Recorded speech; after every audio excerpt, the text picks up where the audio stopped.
Ce podcast est généré automatiquement à partir de sources publiques. Bonne écoute.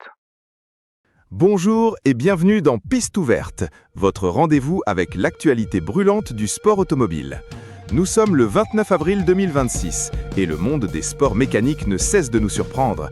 Entre l'émergence de nouveaux talents, les retours de légendes et des stratégies industrielles audacieuses.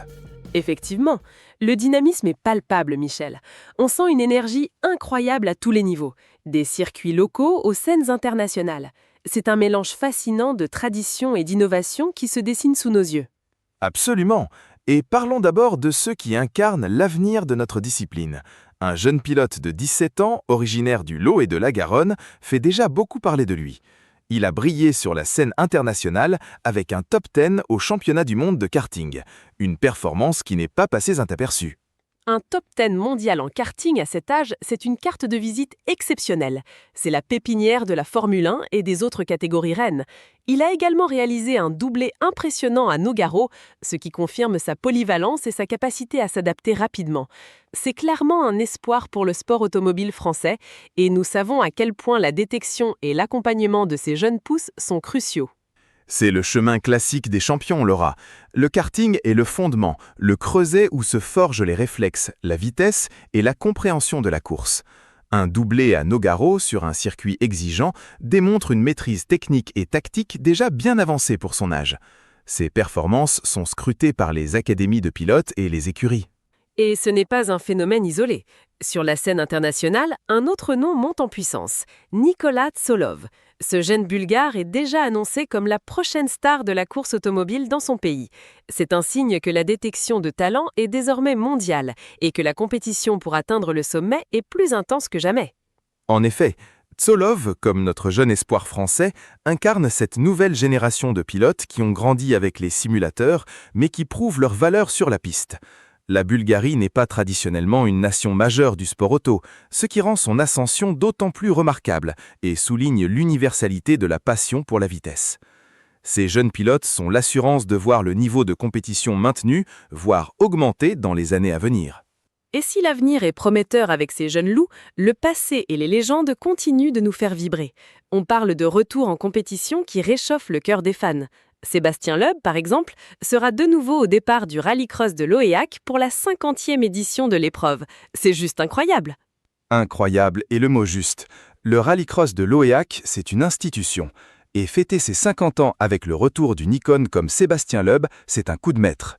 Loeb, avec ses 9 titres de champion du monde des rallyes, est une légende vivante.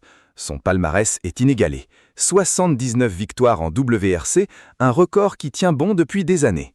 On pourrait presque dire qu'il a du mal à prendre sa retraite. Mais sérieusement, son retour est une excellente nouvelle pour la visibilité de l'événement et pour les fans. Il apporte une aura, une expertise et une combativité qui transcendent les générations de pilotes. C'est aussi la preuve que le rallycross, avec son format court et spectaculaire, attire toujours les plus grands noms. C'est une stratégie gagnante pour Loéac. Attirer un tel nom assure une couverture médiatique et une affluence record. Loeb est un compétiteur né, et même s'il ne vise plus les championnats à plein temps, chaque apparition est une démonstration de son talent brut. C'est un cadeau pour les spectateurs et un défi pour les autres concurrents. Et en parlant de tradition et d'événements emblématiques, le Grand Prix historique de Monaco 2026 s'annonce comme un véritable voyage dans le temps. Le Rocher se prépare à revivre l'histoire de la Formule 1 avec ses machines mythiques. Le Grand Prix historique de Monaco est bien plus qu'une simple course.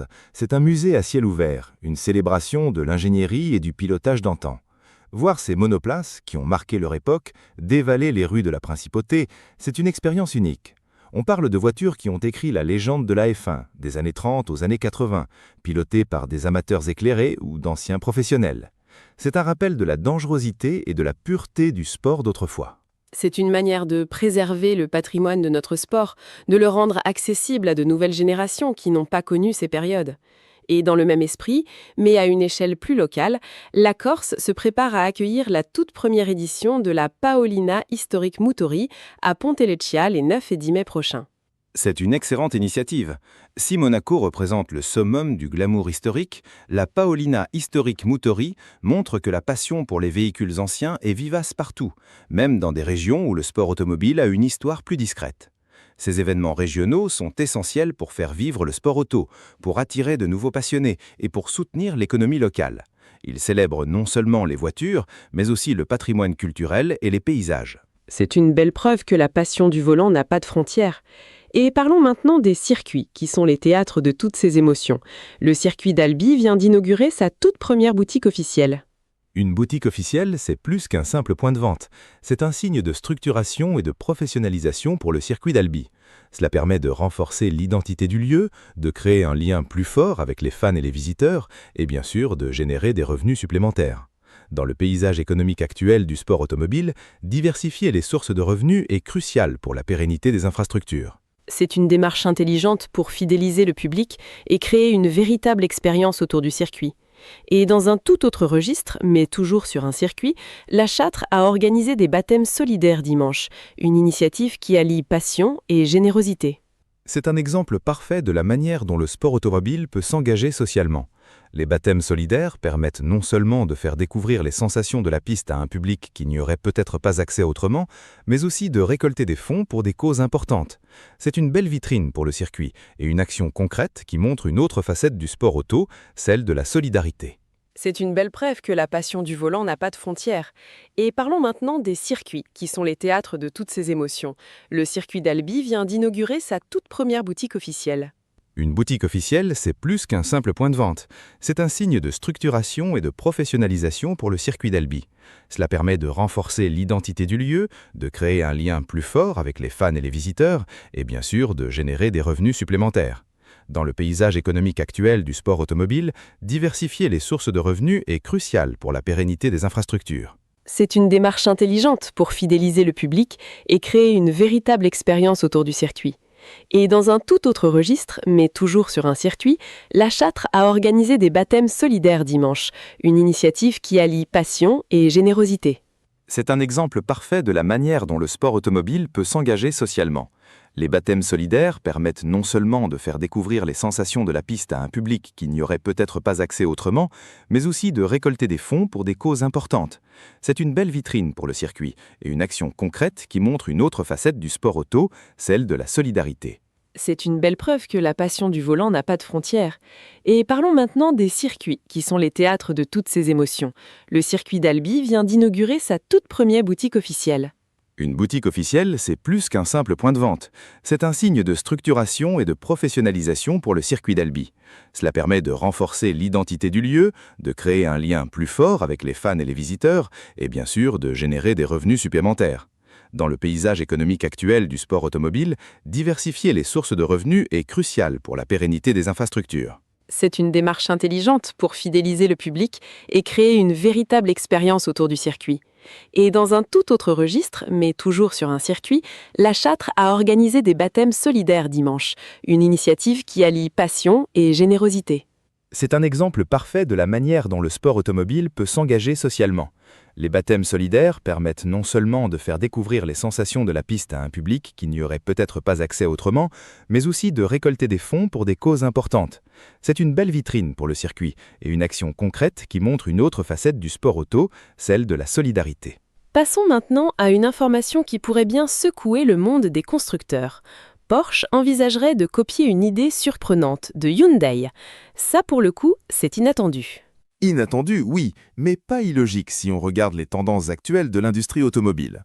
Quand un constructeur comme Porsche, réputé pour son prestige et son ingénierie, regarde ce que fait Hyundai, cela signifie que l'innovation peut venir de partout. L'idée en question est probablement liée à des avancées en matière de technologie embarquée, d'interface utilisateur ou même de motorisation et d'efficacité, domaine où Hyundai a fait des pas de géant ces dernières années. Donc, la marque qui a popularisé la supercar pourrait s'inspirer du constructeur qui a démocratisé les citadines performantes. C'est un peu comme si une équipe de Formule 1 allait chercher des idées chez un préparateur de voitures de tourisme. Cela interroge sur les dynamiques de marché et la nécessité pour tous les acteurs, même les plus établis, de rester agiles. C'est une question de survie et de compétitivité. Le marché automobile de 2026 est en pleine mutation, avec l'électrification, la connectivité et les nouvelles attentes des consommateurs. Hyundai a prouvé sa capacité à innover rapidement et à proposer des solutions astucieuses, souvent avec un excellent rapport qualité-prix.